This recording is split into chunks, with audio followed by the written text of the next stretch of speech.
Perkenalkan, nama saya Anggal Friji Heriawan dengan NIM 301240053. Pada video ini saya akan mendemokan capstone project yang saya kerjakan untuk mata kuliah Teori Bahasa dan Otomata dengan judul Automata Lab. Automata Lab merupakan aplikasi web interaktif yang dibuat untuk membantu mempelajari beberapa materi dalam teori bahasa dan otomata, seperti finite state automata, regular expression, pushdown automata, beserta context-free grammar, serta hierarchy Chomsky dan Chomsky normal form. Nah, aplikasi ini sudah berhasil saya deploy sehingga bisa diakses secara online tanpa perlu login melalui automatalab.my.id. Nah, selanjutnya saya akan menjelaskan sekaligus mendemonstrasikan cara kerja dari tiap modul yang ada pada aplikasi ini. Oke, kita masuk dulu mulai simulasinya. Nah, yang pertama kita sekarang masuk ke modul finite state automata. Nah, di bagian ini pertama saya mendefinisikan automata yang akan digunakan. Nah, kolom key berisi himpunan state, misalnya key 0, key 1, key 2.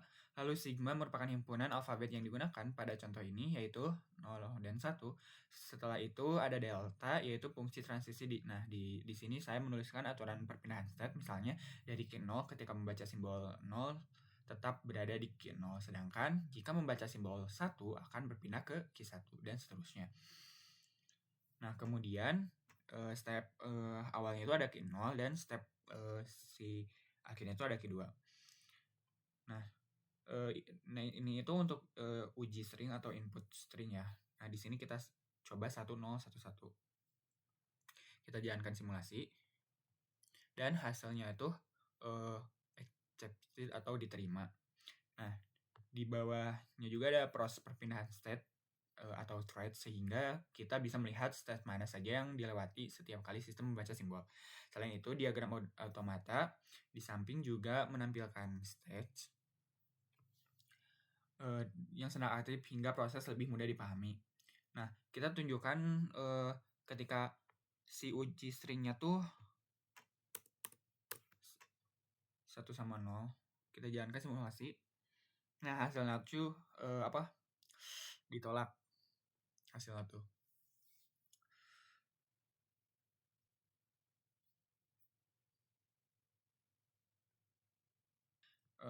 Selain fitur utama, aplikasi ini juga memiliki fitur tambahan, yaitu more and machine. Yang berbeda dengan PSA sebelumnya. Nah, terdapat output yang dihasilkan selama proses berjalan. Nah, di sini saya gunakan contoh mesin pendeteksi paritas setiap kali membaca satu angka. Status mesin akan berubah dari genap ke ganjil atau sebaliknya.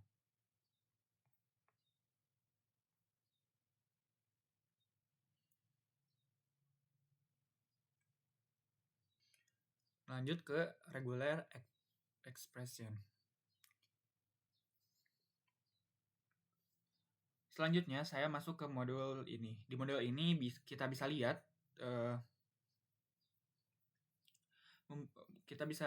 membuat pola atau pattern untuk mencocokkan string. Sebagai contohnya, saya gunakan pola ini sebanyak apapun. Nah, lalu kita uji string.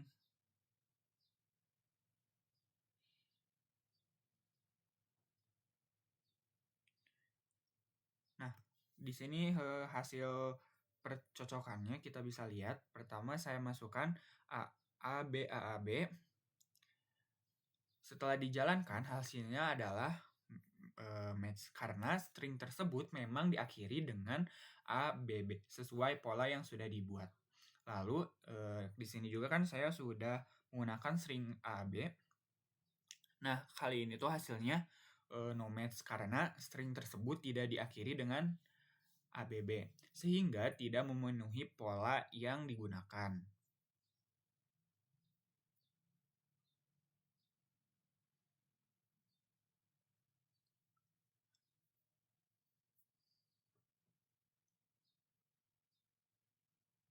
Selain untuk mencocokkan string, modul ini juga bisa mengubah regular expression menjadi NFA menggunakan algoritma Thomson's Construction.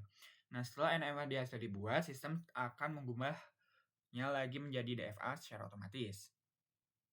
Hasil konveksi juga langsung ditampilkan dalam bentuk diagram, sehingga kita bisa melihat bagaimana proses perubahan regular expression menjadi automata. Nah, ini untuk grammar reguler yang setara. Selain itu, sistem juga dapat menghasilkan grammar reguler yang setara dengan DFA hasil konversi tadi. Dari sini kita bisa lihat bahwa regular expression finite automata dan grammar reguler sebenarnya saling berhubungan karena sama-sama digunakan untuk mempresentasikan suatu bahasa formal. Lanjut kita ke modul PDA dan CFG.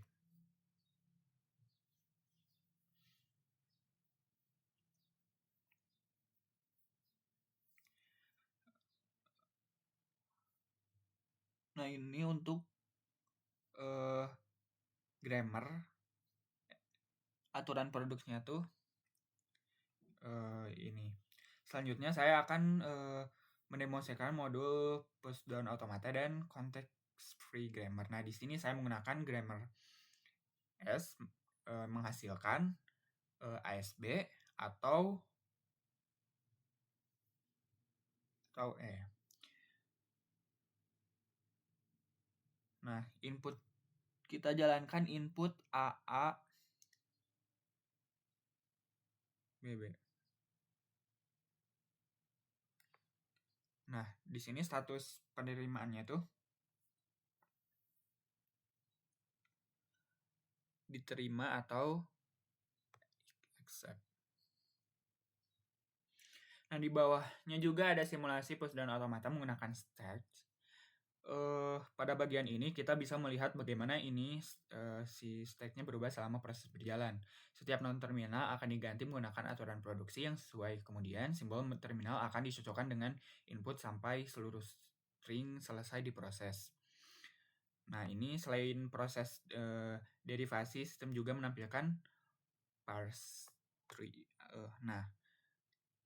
Parse tree ini membantu kita melihat struktur pembentukan string secara visual berdasarkan grammar yang digunakan.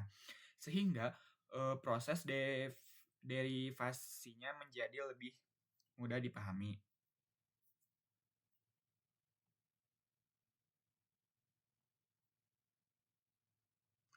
Lanjut kita ke modul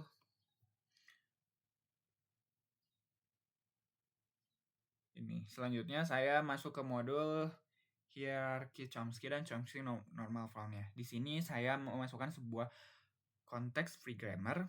Setelah grammar dimasukkan, sistem akan menganalisis dan menentukan tipe grammar tersebut berdasarkan hierarchy Chomsky-nya. Nah, ini untuk aturan produksinya.